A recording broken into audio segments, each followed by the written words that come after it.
right here. The Department of Justice getting utterly outflanked, out-resourced, outmatched by the lawyers of a migrant that Donald Trump wanted to torture and destroy his life. The DOJ, which had unlimited resources, which was viewed as the gold standard for prosecutorial conduct, that was the envy of law students and law schools, an institution, the DOJ. It meant something. The USA versus fill in the blank, with success rates of like 95, 97%, whatever the number was. You have a lonely DOJ lawyer now showing up to federal court where no one even wants to be with this crew. Usually they would roll deep, 6 prosecutors deep, 10 prosecutors deep, associates, United States attorney, associate United States, assistant United States attorneys,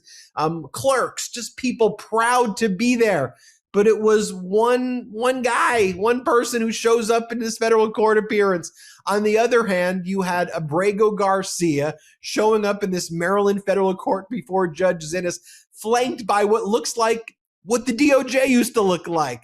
The top lawyers, happy, passionate, ready to go, ready to make this argument, and pounding down on the DOJ. And you had Judge Zinnes, this federal judge who's been meticulously preparing this case and working this case up, never allowing Trump's trickery to prevail, always using and exercising kind of care and caution in the rulings. Even if it meant 2 extra weeks or 4 extra weeks, Judge Zinnes would come back. Let me get an extra declaration. Can you provide some additional information, Trump regime?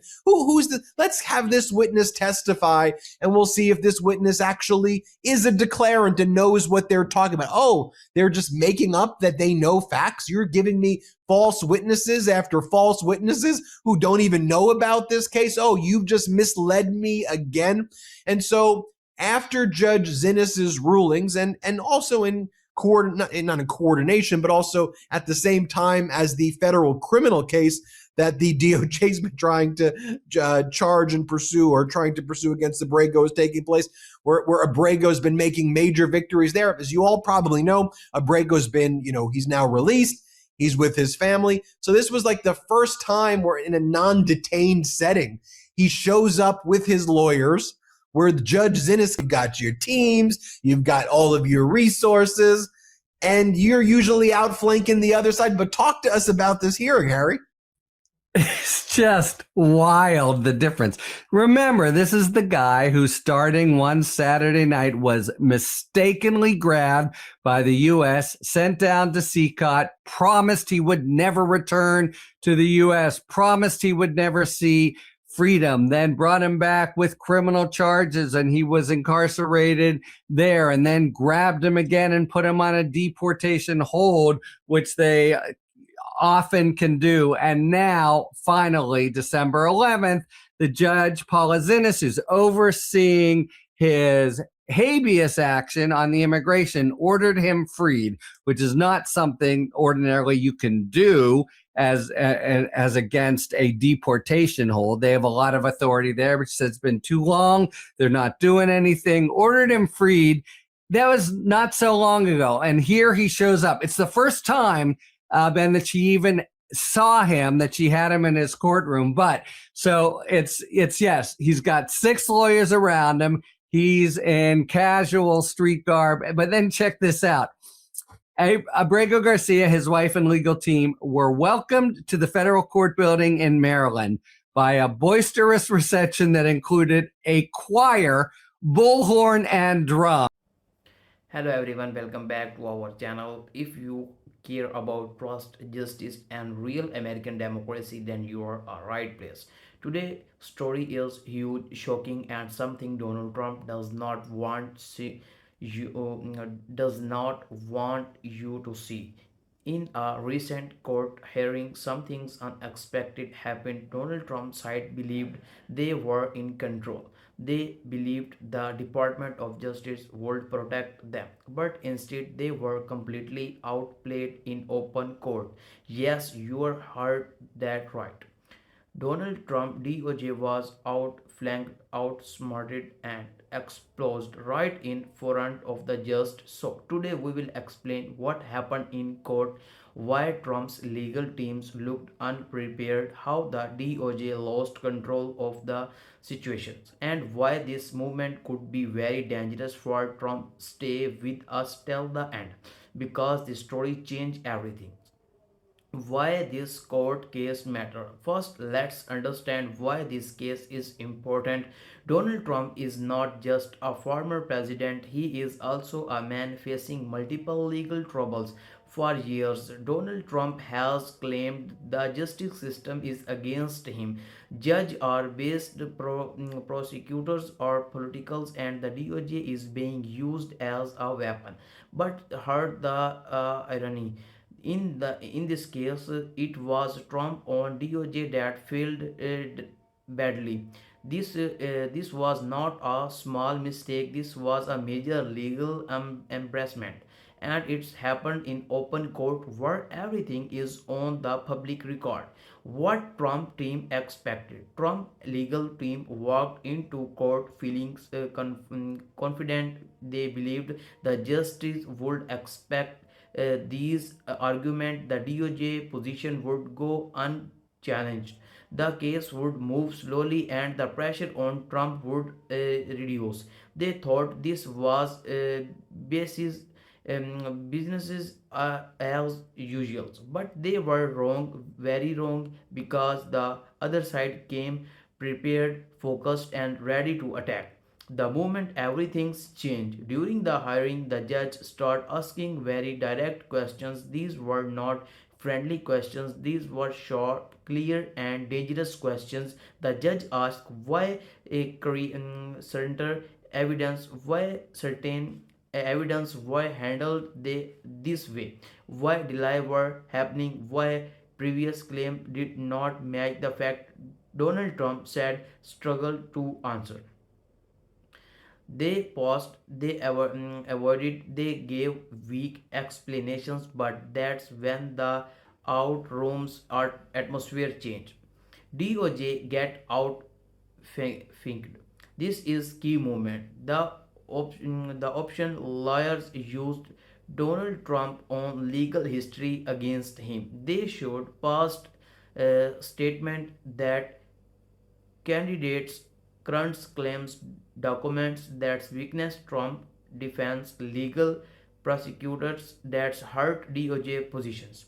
The DOJ lawyers looked uncomfortable and instead of leading the argument, they were reacting instead of controlling the narrative. They were defending mistake. This is what legal experts call being outflanked.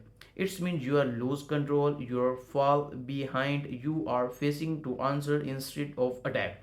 And that is exactly what happened. The DOJ's reaction. The justice did not hide their concern. The judge interpreted weak answers, asked follow-up questions, expressed functions. This is never good for any legal team. Judge expert honestly, clarity and preparations. What they say instead was confused, poor explanations and legal arguments that did not hold up. This moment was embracing for Trump side. Why this is bad news for Trump? Now let's be very clear. This is not just one bad court day. This moment shows something bigger. It shows Trump legal struggle is weakness. His protections inside the system is fading. Just judges are not longer given him special treatment for a year. Trump survived by delaying cases, attacking judge, blaming the DOJ, turning legal troubles into political drama. But this time the court focused on fact, not noise, and fact are dangerous for Trump. Public record problems.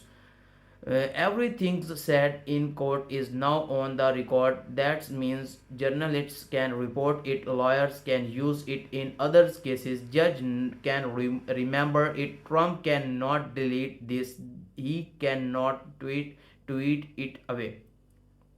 He can't call it fake. This record will follow him, and that is a big problem.